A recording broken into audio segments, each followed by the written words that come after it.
αν το λέω σωστά, μέλος της κοινοβουλευτικής ομάδας Φιλίας, Γεωργίας και Ελλάδος, να μας μιλήσει. Το είπα σωστά το όνομά σας? დიდი მადლობა, ბატონო თავმჯდომარე. პატრიცემულო საზოგადოება, პატრიცემულო პარლამენტის წევრებო, პატრიცემულო საბერძნეთისა და საქართველოს პარლამენტის მეგობრობის ჯგუფის წევრებო, დიდი მადლობა მოწვევისათვის. ჩვენი მეგობრობის ჯგუფის სახელით დიდი მადლობა ამ ძალიან სერიოზული, წარმომადგენლობითი და საინტერესო კაცრავად.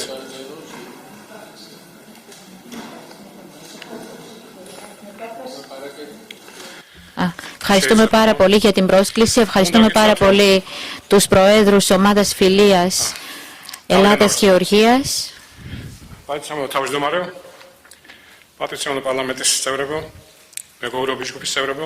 Αξιότιμοι βουλευτές, αξιότιμοι φίλοι και φίλες, σας ευχαριστώ θερμά εκ μέρους της ομάδας Φιλίας Γεωργίας Ελλάδας για την πρόσκληση σε αυτή την τόσο ενδιαφέρουσα ημερίδα.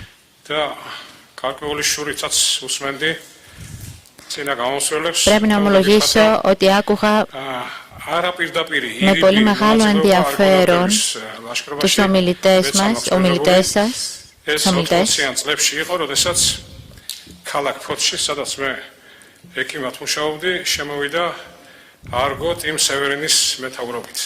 Πρέπει να σας πω ότι συμμετείχα και εγώ κατά κάποιο τρόπο σε μια αργοναυτική εκστρατεία που έλαβε χώρο στη Γεωργία στη δεκαετία του 80, όταν επισκέφτηκε την Γεωργία το πλοίο Argo με τον καπετάνιο τον Team Severin. მეთევზებად გადაცმული კაგებეშნიკები ყოველი შემთხვევისთვის მაინც იყვნენ, ვინც იცობა აქ რამე ცუდი არ მომხდარიყო. ეს დრო საბედნიეროდ სწავლს ჩაბარდა. ეხლა კი გადავა ჩემს მოხსენებაზე, რომელიც Τώρα σιγά σιγά θα συνεχίσω και θα ξεκινήσω την δική μου ομιλία. Δεν θα είναι δύσκολο να καταλάβετε ότι το θέμα στο οποίο θα αναφερθώ είναι η μύδια. Ο λόγος που επέλεξα αυτό το θέμα είναι επειδή η ειδικότητά μου είναι γιατρός και ο τίτλος είναι «Η κληρονομιά της μύδιας στην υπηρεσία της σύγχρονης ιατρικής». Η κολχίδα η οποία αναφέρεται στο έπος Αργοναυτικά και σε άλλες ελληνικές πηγές βρισκόταν στα παράλια του Αυξήνου Πόντου. Οι ιστορικοί και αρχαιολόγοι ισχυρίζονται ότι στην κολχίδα μαζί με την αναπτυγμένη γεωργία, μεταλλουργία και κτηνοτροφία σε υψηλό επίπεδο ανάπτυξης ήταν και η ιατρική τέχνη. Σύμφωνα με τους μύθους, τα μέλη της βασιλικής οικογένειας του Αΐτη, του γιου του Ηλίου, η Εκάβη, η θεία της Μύδιας, καθώς και η μεγαλύτερη αδελφή, η Κύρκη, κατήχαν άριστα τη ιατρική τέχνη. Η Εκάβη καλλιεργούσε μεγάλο κήπο με θεραπευτικά φυτά, από εκείνα παρασκεύαζαν φάρμακα. Η πιο ταλαντούχα και δημοφιλής ήταν η κόρη του Αΐτη, η Μύδια, η οποία εμβάθυνε τη γνώση των προγόνων της, αναζητώντας καινούργια θεραπευτικά φυτά.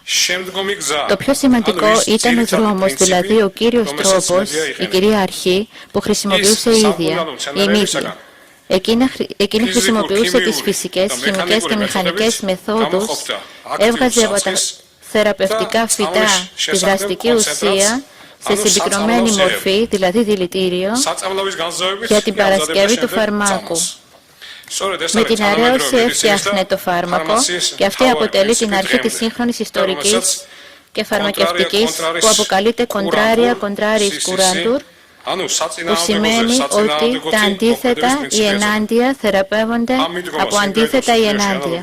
Αυτή η χρήση των βοτάνων ούτε στην εποχή της Μύδιας αλλά και ούτε στην επόμενη χιλιετία δεν είχε ανάλογο. Αυτή η μέθοδος έγινε γνωστή αργότερα στην Ευρώπη, καθώς φαίνεται με τη συμβολή του κολχικού κόσμου και χάρη στην κληρονομιά του Μηθριδάτη. Οι Ευρωπαίοι άρχισαν να συνειδητοποιήσουν ότι οι όροι φάρμακο και δηλητήριο είναι σχετικές, συναφείς έννοιες. Όπως σημειώνει ο γνωστός γιατρός και φιλόσοφος Παρατσέλσους, όλα είναι δηλητήρια και όλα είναι φάρμακα. Τη διαφορά την κάνει η δοσολογία. Αξίζει να αναφέρω ότι μόνο στη γεωργιανή γλώσσα έχουν την ίδια ρίζα αυτοί οι δύο όροι, φάρμακο και δηλητήριο. Η μύδια είχε εξασκηθεί σε διάφορους τομείς, εγώ θα αναφέρω μόνο ορισμένους, στην άμεση και αποτελεσματική θεραπεία τραυμάτων, κοσμετολογία, υπογονιμότητα, στηρότητα, αιματολογία, θεραπεία εγκαυμάτων και πληγών μάχης, ψυχιατρική, κατήχε την τέχνη της ύπνωσης και νάρκωσης, γνώριζε τεχνική τόνωσης, διεγέρσης της ενέργειας. Θα κάνω σύντομη αναφορά στο καθένα. Σύμφωνα με τον Διόδωρο το Σικελιώτη, ο ιστορικός του 1ου αιώνα π.Χ., ένα από τα θεραπευτικά τεχνάσματα που κατήχε η μύδια ήταν η άμεση και αποτελεσματική θεραπεία πληγών. Εκείνη μπόρεσε εντός μερικών ημέρων να γιατρέψει με ρίζες και κάποια φυτά τους αργοναύτες που είχαν τραυματιστεί στη μάχη με τους κόλχους. Ήταν πολύ καλή στην κοσμετολογία. Είχε ανακαλύψει την τέχνη της βαφής των μαλλιών και του δέρματος. Εκείνη φρόντισε και γιατρέψε το δέρμα του προσώπου της, ερεθισμένο από δάκρυα, με λάδι γλυκό σαν το νεκτάριο, που επέστρεφε το φυσικό χρώμα στο δέρμα. Σύμφωνα πάλι με το Διόδωρο το Σικελιώτη, η μύδια είχε υποσχεθεί στον Ιάσονα όταν θα επέστρεφε από την αργοναυτική εκστρατεία στην πατρίδα του, θα τον βοηθούσε να δολοφονήσει τον Πελία. Κατασκεύασε το άγαλμα της Άρτεμη, άφηνοντας μερικά κενά και γεμίζοντας το με φάρμακα, ύλιψε το δέρμα της με αληφή για να φαίνεται ρητιδωμένο το δέρμα της. Ύστερα ξέπλυνε το φάρμακο και πήρε τη μορφή της μιας κοπέλας. Επίσης γνώριζε το μυστικό της θεραπείας της στηρότητας, μιας κοήπης των βασιλιά Αθηνών, ότι είσαι τυχερός που απευθύνθηκε σε μένα. Η μύδια ήταν εξειδικευμένη στην αιματολογία. Στη γιατρική της τέχνη χρησιμοποιούσε τη μετάγγιση αίματος και χρησιμοποιούσε κρυάρι. Αυτή τη μέθοδο χρησιμοποίησε στην περίπτωση του θείου του Ιάσονα, του Πελία.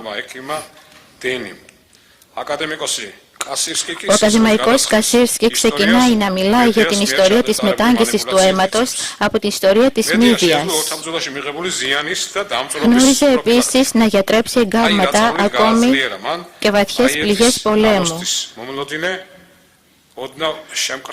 Χάρη σε αυτό μπόρεσε να δυναμώσει τον ολίγον φοβισμένο Ιάσονα στην αναμονή της δοκιμασίας του Αΐτη. Η μύδια έβγαλε ένα φυτό από ένα σκαλισμένο σεντούκι, το οποίο καθώς έλεγαν αποκαλείται από τον κόσμο φάρμακο του Προμηθέα. Όποιος αλυφόταν με αυτό το φίλτρο προβαίνοντας και στο μυστήριο της κάθαρτισης δεν κινδύνευε να πάθει τίποτα, ούτε να πεθάνει από μαχαίρι, ούτε να τραυματιστεί από ξύφος. Τα αργοναυτικά του Απολώνιου του Ρόδιου. Εδώ δεν έχουμε να κάνουμε μόνο με τη ιατρική. Εδώ πρόκειται για το έβριμα του 20ου αιώνα, για κανονικό θωρακισμένο γυλαίκο, αν και στα παλαιότερα χρόνια αυτά υπήρχε σε άλλη μορφή, όπως ο θώρακας παροπλία, που δεν περνάει ούτε ξύφος, ούτε μαχαίρι, ούτε βέλος.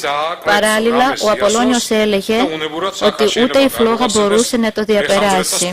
Εδώ μας έρχεται στο μυαλό η ειδική στολή των πυροσβεστών, δουλεμένη με ειδικές πυράντοχες ουσίες. Σχετικά με την κρέμα της μύδιας, που ήταν αραιωμένη με ελαιόλαδο που χρησιμοποιούσε για την ενυδάτωση και ενθάρρυνση του Ιάσονα, μας διηγείται και ο μεγαλύτερος λυρικός ποιητής, ο Πίνδαρος. Με άλλα λόγια, η μύδια ήδη στην αρχαιότητα γνώρισε το μυστικό το οποίο σήμερα ονομάζουμε ντόπινγκ, διεγερτικά στεροειδή, και χρησιμοποιείται τόσο από αθλητές όσο και από κανονικούς ανθρώπους, και φαίνεται ότι από τότε η μύδια γνώριζε αυτό το μυστικό. Μετά την επιστροφή της Μύδιας από τη Θήβα, η κόλχη γυναίκα συνάντησε τον ξετρελαμένο Ηρακλή, ο οποίος έπασχε λόγω της δολοφονίας των παιδιών του. Η Μύδια τον γιάτρεψε με ένα παρασκεύασμα από διάφορα φυτά. Να αποστάμπωσε σύμφωνα με τον Απολώνιο το Ρόδιο και υπνώτισε και κοίμησε η Μύδια τον δράκοντα που φύλαγε το χρυσό μαλλοδέρας. Η Μύδια κοίταξε κατάματα τον δράκοντα και λέγοντας γλυκόλογα κάλεσε τον βοηθό και τον προστάτη Θεό τον ύπνο, έκοψε ένα κλαδί και το βούτυξε μέσα σε ένα μαγικό φίλτρο που κοίμησε όποιον ακουμπούσε. Πλησίασε σιγά σιγά, ράντισε με το κλαδί αυτό στα μάτια τον δράκο, ο οποίος με τα μαγικά της Μύδιας αποκοιμήθηκε βαθιά.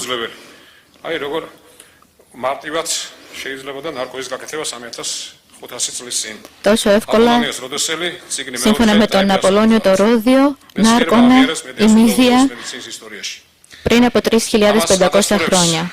Η επιστήμη αναγνωρίζει την αναμφισβήτητη συμβολή της Μύδιας στην ιστορία της ιατρικής. Σύμφωνα με τους μελετητές, αυτή παρουσιάζεται και ως ιδρυτής της φαρμακοποιίας και της κοσμητολογίας.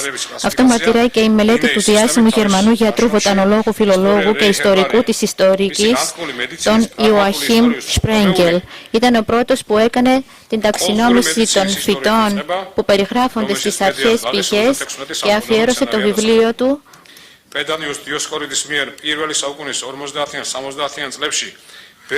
Ο λατινικός τίτλος του ελληνικού έργου του πρώτου αιώνα σε 5 τόμους του Διοσκουρίδη του Πεζάνιου είναι περί υλικής ιατρικής. Αυτή η μελέτη αποτελεί τον οδηγό της σύγχρονης φαρμακοποιίας ακόμα και στις μέρες μας. Είναι αξιοσημείωτο το γεγονός ότι ο Διοσκουρίδης ο Πεζάνιος ονομάζει το φημισμένο του έργο περί τις πηγές των θεραπευτικών ουσιών «De Materia Medica» και με αυτόν τον τρόπο αποτελεί τον πρωτοπόρο που εισήγαγε τον όρο. Ως εκ τούτου μπορούμε να υποθέσουμε ότι η Μύδια υπήρξε πρωταγωνιστής όχι μόνο της φαρμακοποιίας, κοσμητολογίας, αιματολογίας, ύπνωσης, νάρκωσης κτλ., αλλά και ιδρυτής της κυριότερης αρχής της σύγχρονης ιατρικής, που σημαίνει ότι τα αντίθετα ή ενάντια θεραπεύονται από αντίθετα ή ενάντια. Επομένως, δεν είναι καθόλου περίεργο το γεγονός ότι ο όρος ιατρική medicine συνδέεται με το όνομά της. Προς το τέλος, επιτρέψτε μου, μετά από τον κύριο Πρέσβη, να σας ευχαριστήσω και εγώ θερμά για την υποστήριξη της ελληνικής ηγεσίας στο ζήτημα υπογραφής της Συμφωνίας Σύνδεσης. Με αυτόν τον τρόπο, εσείς συμβάλλατε στην επιστροφή της Γεωργίας στην ευρωπαϊκή της οικογένεια. Ευελπιστούμε και στην μετέπειτα υποστήριξή σας. Ευχαριστώ πολύ. Σας ευχαριστούμε πολύ για την ανακοίνωση και θα επιτρέψω μόνο 2 ερωτήσεις, αν υπάρχουν, για τον ομιλητή, επειδή έθεσε και ένα πολύ μεγάλο θέμα. Αυτό είναι, η Μύδια είναι ένα πραγματικά θέμα ενός συνεδρίου, θα μπορούσε να πει κανείς. Και είναι και ένα θέμα το οποίο ακόμα δεν έχει